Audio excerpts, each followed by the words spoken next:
Fala, jogadores do YouTube!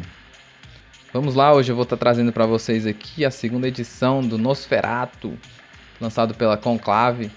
E primeiramente eu vou estar mostrando para vocês a caixinha. Olha só, o design está muito bonita, a impressão está muito boa, as cores também. Então vamos lá, eu gosto muito dessa capa, muito melhor que a anterior, está muito bonito esse desenho. Aqui ó, como vocês podem ver, nós temos o manual. Eu vou passar aqui para vocês rapidamente, folheando o manual. A impressão tá muito boa também, tá bem explicadinho. As regras estão simples. Eu encontrei um pequeno erro ali, mas tá tudo bem. E aqui nós temos os tokens de jogadores. Na outra versão era em cartas, né? Agora nós temos pequenos tokenzinhos. E aqui nós temos os outros componentes. Como vocês podem ver, tem o Handfill aqui. Tem os rituais, que são esses aqui. O Handfill, como eu disse antes. E a estaca, que ela está com um design muito mais bonito também. E como vocês podem ver aqui atrás, olha só. São as costas dos rituais e dos outros componentes. Essas aqui são as cartas, que eu vou estar abrindo aqui agora. Vamos lá, vamos abrir esse negócio aqui. Calma aí, vamos com calma, que vai dar certo. Eu tive um pequeno problema e as cartas acabaram voando, então... Vamos lá, mostrando aqui as cartas. Nós temos aqui, ó. Essas aqui são as cartas de mordida, né? Para você poder usar no jogo. Então, passando, as cartas de mordida. Em seguida tem as cartas de jornal.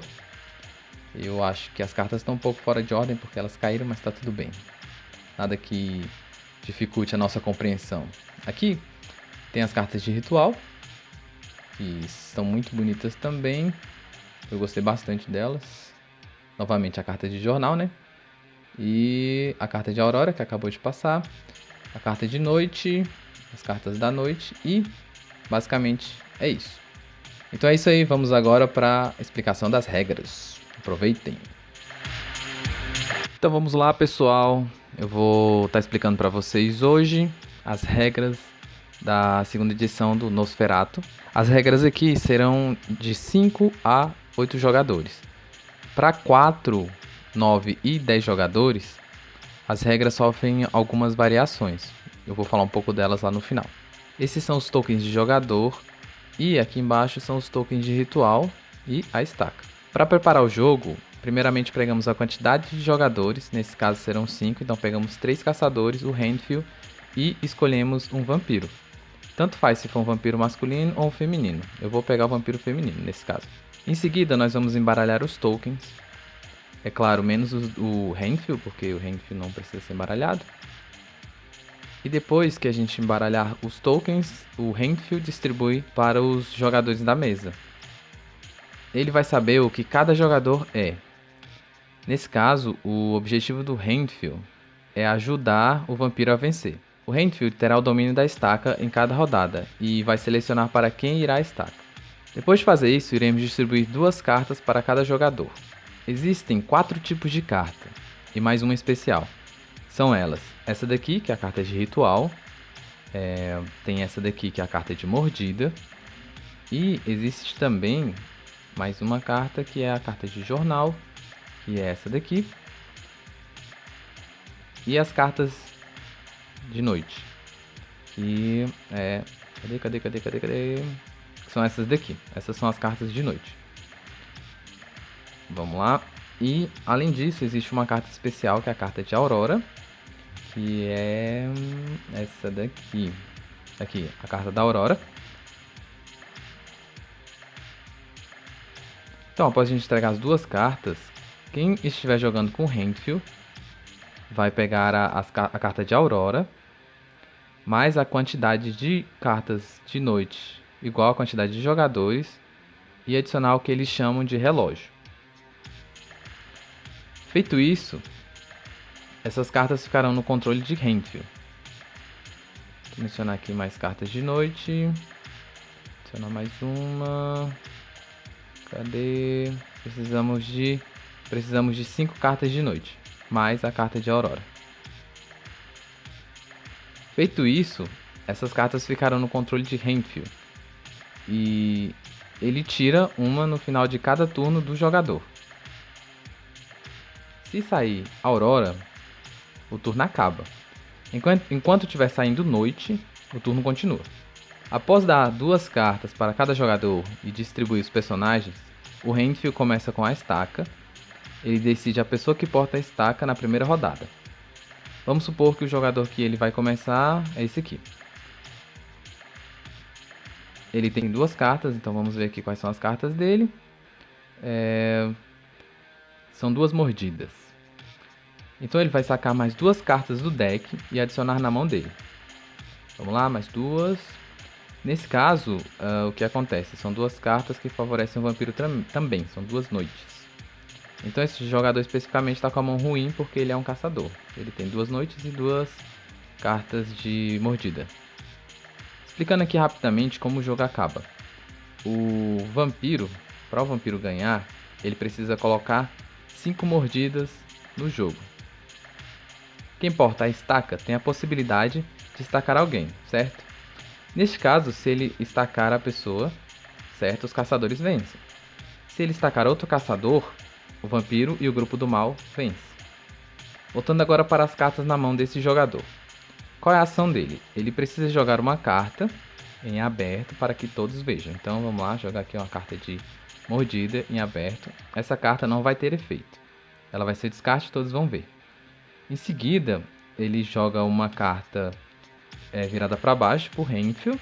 E essa carta vai ser revelada no final do turno. Então seguindo, após o jogador ter feito a jogada dele, o Renfield vai aqui no relógio e abre uma carta. Nesse caso saiu uma carta de noite. Então o próximo jogador, no sentido horário, é que vai jogar. Então ele vai fazer a mesma coisa. Ele vai sacar 2 cartas, descartar uma em aberto e colocar a outra para baixo para o Renfield revelar depois.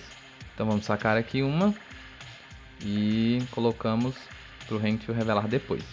Por exemplo, se na vez desse jogador tivesse saído a Aurora aqui no relógio, só a carta dele seria revelada. Isso seria bem ruim, porque se fosse vampiro já ficaria bem evidente, uma vez que os vampiros normalmente jogam cartas de noite ou mordida. Se todos os jogadores jogarem e não sair a Aurora aqui no relógio, o turno acaba e o Renfield revela as cartas. Então eles jogam até sair a Aurora ou até todos terem jogado. Essas são as 2 formas de acabar o turno. Quando o turno acaba, o Renfield revela as cartas. Nesse caso aqui, saiu 2 cartas de noite. Elas vão ser adicionadas aqui no relógio, o que dificulta o dia amanhecer, né? O que é bom para o vampiro, porque continua sempre sendo noite. Continuando falando dos efeitos das cartas, o jornal normalmente é usado para atrapalhar. Ele não tem um efeito específico. Ele pode ser usado tanto pelo vampiro quanto pelos jogadores. Esses aqui são os tokens de ritual, eles são usados pelos caçadores. Cada um tem um efeito específico, que eu vou explicar já já. O ritual acontece quando essa carta aqui é usada. Essa carta tem que ser unânime nas cartas que estão para o Renfield revelar. Vamos supor que uma pessoa jogou um ritual e o Renfield tirou no relógio uma carta de dia, a carta da Aurora, certo? Sendo assim, o turno acaba. Essa carta vai ser revelada. Logo, o ritual vai acontecer porque a única carta que tem é de ritual. Então, unanimemente, é uma carta de ritual. Certo? Se não saiu a Aurora e, por exemplo, 2 jogadores jogaram, aqui tem que ter 2 cartas de ritual para que o ritual aconteça. Seguindo nessa mesma lógica, com 3 tem que ter 3 cartas de ritual e assim sucessivamente. A quantidade de cartas tem que ser igual à quantidade de jogadores. Agora falando um pouco mais sobre os rituais. Nós temos aqui primeiramente 2 rituais de transfusão de sangue. Tem o ritual Espelho de Prata e em seguida tem o ritual de Água Benta e a Distorção Temporal. A transfusão de sangue ela serve para a pessoa que foi mordida comprar uma nova carta. O que acontece nesse caso então? Explicando como é que funciona. Quando o vampiro consegue colocar uma carta de mordida para o Renfield revelar, essa carta é dada para um dos jogadores e ele será mordido. O Renfield é quem decide qual jogador vai ser mordido. Quando tiver 5 cartas de mordida no jogo, o jogo acaba, certo? Esse é o objetivo do jogo para o vampiro. O personagem que é mordido, ele perde uma carta das que estão na mão dele. Normalmente, o jogador tem 4 cartas na mão. Quando ele é mordido, ele descarta uma dessas cartas. O Handfill é que decide a carta que será descartada. Quando o ritual de transfusão é feito, esse jogador pega uma carta de volta, mas aí ele mantém a eventual mordida com ele. O espelho de prata, seguindo aqui, ele revela uma carta de um jogador na mesa. A escolha do Handfill também. Água Benta permite que o portador da estaca escolha um jogador para descartar todas as cartas da mão sem revelá-las e substituí-las por nova. E o último ritual é a distorção temporal. Ele tira uma carta de noite do relógio. Então, basicamente é isso. Essas são todas as regras. O jogo ainda tem as regras especiais para 4, 9 e 10 jogadores. Uma delas é que você joga com 2 vampiros, quando tem 10 jogadores e 9 jogadores. Com 4 jogadores o Handfill não entra. Os 4 jogadores distribuem as cartas entre eles mesmos. Um outro pequeno detalhe também, que eu acabei de me lembrar aqui, tinha esquecido, é que a estaca, quando não sai a aurora no relógio, ela é passada por Handfill e ele dá para outro jogador na próxima rodada. Quando sai a aurora, o jogador que está com a estaca é que decide para quem ela vai. Então, explicando aqui que eu esqueci. Então é isso, essas são as regras. Eu gosto bastante do jogo. Ele é simples, gera um pouco de discórdia entre os jogadores, então é muito bom. Para aquele seu amigo que blefa bem, ele é ótimo. E é um ótimo jogo para levar quando for reunir com todo mundo. Quando for se reunir com todo mundo. Compre essa segunda versão da Conclave, aproveite e divirtam-se.